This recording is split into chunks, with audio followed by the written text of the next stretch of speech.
Welcome friends to another Dune video.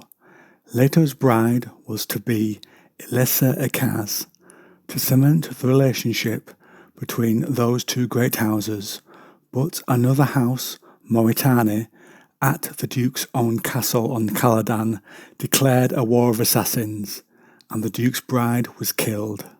So now we find the Duke and Guerney moving through the mist for revenge on House Moritani. What type of man will the Duke be? Can he hold on to his honour in the face of his bride's death? Spoilers for Paul of Dune throughout, let's get straight into it. After detailed planning, they sneak into the stronghold of Prad Vidal, a duke under the Ecaz, and part of the assassination that had killed the Ecaz ruler's daughter. This stronghold was built from fog trees. 7 large trunks stood in a circle, reaching up to the labyrinth of bows that formed a warren of separated rooms. Leto and Guerney wore uniforms and IDs that matched the guards patrolling the stronghold. Their disguises held as they passed another set of guards. They went to one of the 7 trees, Guerney keeping lookout whilst Leto planted a silver disc onto one of them. They then did the same to the other 7.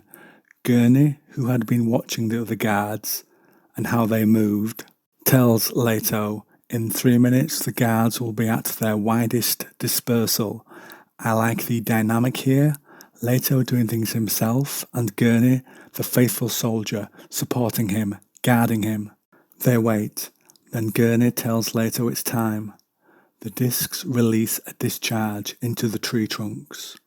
The fog trees are vulnerable to this, and the tree limbs twitched and drew together to form the bars of a cage. Separate rooms now become cells. Some inside would be crushed, others would suffocate.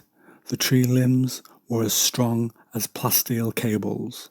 I think the dispersal of the guards relates to them being spread out, and perhaps some are trapped in the rooms, or their path to Guerney and Leto is now blocked, basically giving the Atreides pairing time for revenge. Vidal shouted for help, whilst his guards tried to find the source of the attack. Leto and Guerney use claw gloves and sticky toe pads to climb the tree limbs towards Vidal. Vidal, still seeing his own guards in uniforms, is glad when they arrive, and gladder still when a diamond-edged saw is produced to get him out, and Leto says to Guerney that this is his responsibility. Leto says he knew the Archduke well, that he was his friend, and his daughter would have been his wife. Leto thinks I didn't love her, but I could have done. Vidal recognises him, and Leto thinks of the line of proud noblemen he is from.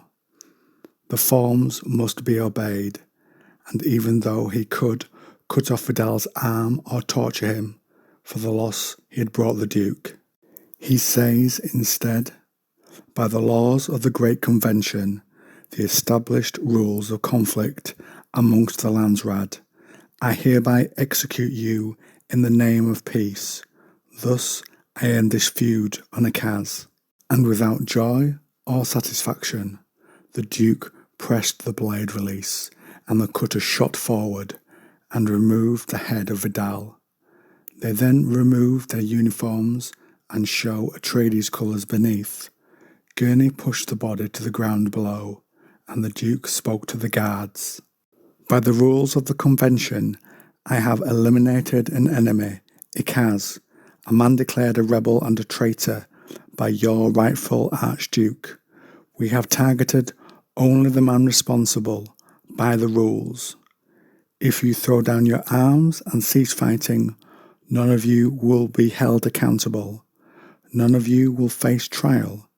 If you attempt to resist the commands of your lawful Archduke, we will annihilate you with the full military might of House Ecaz and House Atreides. So Leto takes a large risk here, I think, speaking to the guards and really expecting them to hold to the forms as strongly as he does, and perhaps others in his household, especially in the face of the recent death of their leader. Leto held the head up and waited to see what the guards did. They seemed shocked, and Leto threw their duke's head down at them. I think to make his point clear, in case they wanted revenge, Guerney speaks to the soldier in them and says, "The Grummans were also behind the attack on the Archduke at his wedding, and they should be fighting them and not the other Ecaz soldiers."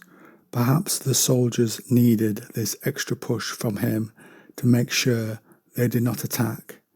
They were, after all, only two Atreides there. The soldiers stood down, and part of Leto's revenge was done. Now, friends, I turn this over to you. What do you think to Leto's behaviour here? Brutal by our standards, but honourable by the standards of Dune.